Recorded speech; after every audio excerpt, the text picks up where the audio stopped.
Hello दोस्तों, आप सभी का मेरे इस यूट्यूब चैनल में स्वागत है। मेरा नाम थम्बल लाल निषाद है। आज हम आपको होलिका की कहानी सुनाने जा रहे हैं।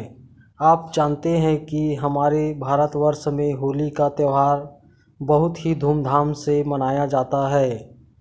इसे मनाने का एक मुख्य उद्देश्य क्या है, वह हम आपको इस कहानी के माध्यम से बताने जा रहे हैं।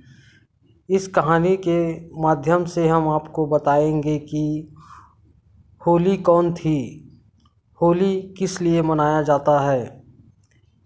चलिए इस वीडियो को बिना विलंब किए स्टार्ट करते हैं। इससे पहले कि आप मेरे इस चैनल पर नए हो तो मेरे इस चैनल को लाइक, शेयर और सब्सक्राइब कर दीजिएगा, ताकि मेरे हर वीडियो का नोटिफिकेशन आपके पास सबसे पहले पहुँचे, क्योंकि मैं इसी प्रकार का ज्ञानवर्धक कहानियाँ लाता रहता हूँ। चलिए इस वीडियो को स्टार्ट करते हैं।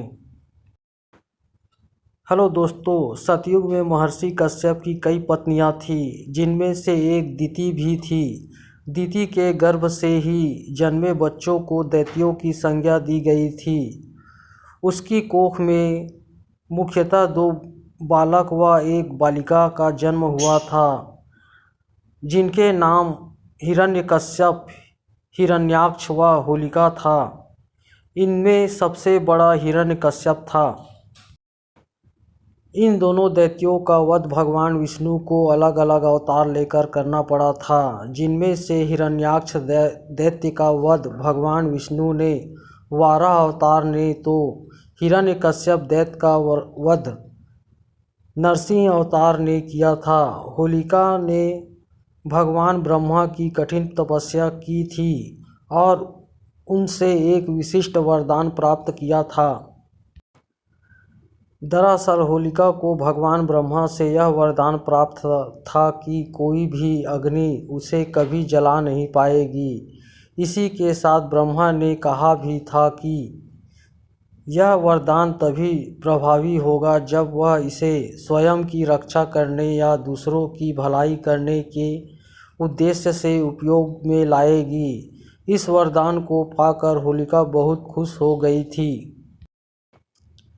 अब तीनों लोकों की अग्नि भी उसे जलाकर भस्म नहीं कर सकती थी। होलिका के छोटे भाई हिरण्याक्ष राक्षस का भगवान वाराह के द्वारा वध हो चुका था। इसके पश्चात उसके बड़े भाई हिरण्यकश्यप ने भगवान ब्रह्मा से विचित्र वरदान प्राप्त किया था, जिस कारण कोई भी उसका वध नहीं कर सकता था।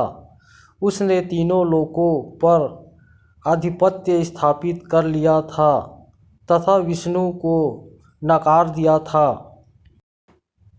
इसी के साथ उसने स्वयं को भगवान घोषित किया हुआ था, किंतु उसी के परिवार में उसका बेटा और होलिका का भतीजा प्रहलाद भगवान विष्णु का परम भक्त था।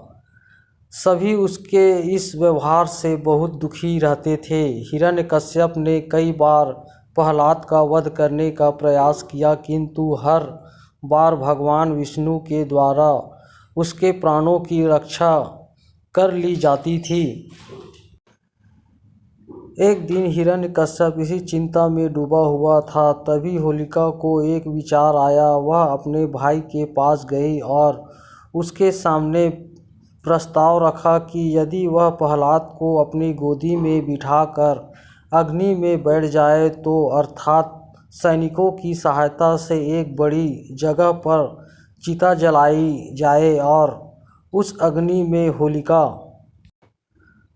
प्रहलाद को अपनी गोदी में लेकर बैठ जाएगी। चूँकि उसे तो भगवान ब्रह्मा का वरदान प्राप्त था, इसलिए उसे कुछ नहीं होगा, लेकिन प्रहलाद उस अग्नि से निकलकर भागने न पाए, इसलिए वह उसे कस के पकड़ कर रखेगी ताकि वह वहीं जलकर भस्म हो जाए। हिरण्यकश्यप को यह प्रस्ताव पसंद आया और उसने ऐसा ही करने को कहा।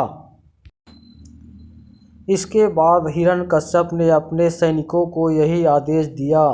कुछ ही पलों में एक खाली जगह पर विशाल लकड़ियों और घास फूस इकट्ठा कर दिया गया और उसके बीचों बीच होलिका प्रहलाद को अपनी गोदी में लेकर बैठ गई। इसके पश्चात हिरण्यकश्यप की आज्ञा अनुसार उस चिता में आग लगा दी गई।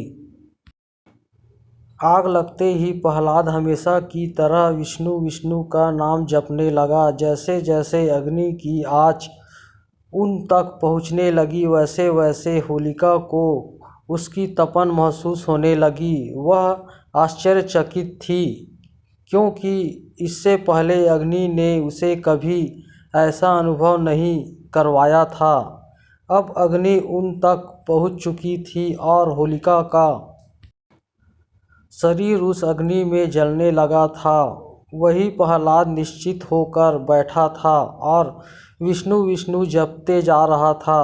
होलिका को यह देखकर बहुत क्रोध आया और वह चीख चीख कर भगवान ब्रह्मा के दिए वरदान को झूठा बताने लगी। यह देखकर भगवान ब्रह्मा ने उसे दर्शन दिए और कहा कि यह वरदान देते समय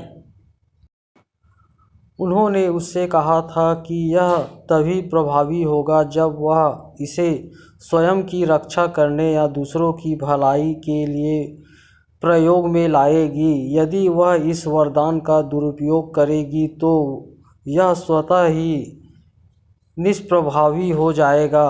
यह कहकर भगवान ब्रह्मा अंतर्ध्यान हो गए। वह अग्नि बहुत ही विशाल थी और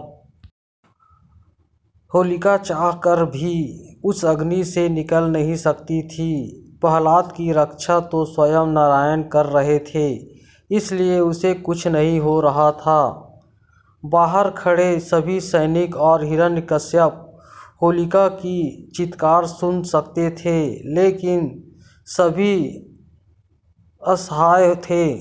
देखते ही देखते होलिका का शरीर उसी अग्नि में जलकर भस्म हो गया, जबकि भक्त प्रहलाद सकुशल बाहर आ गया।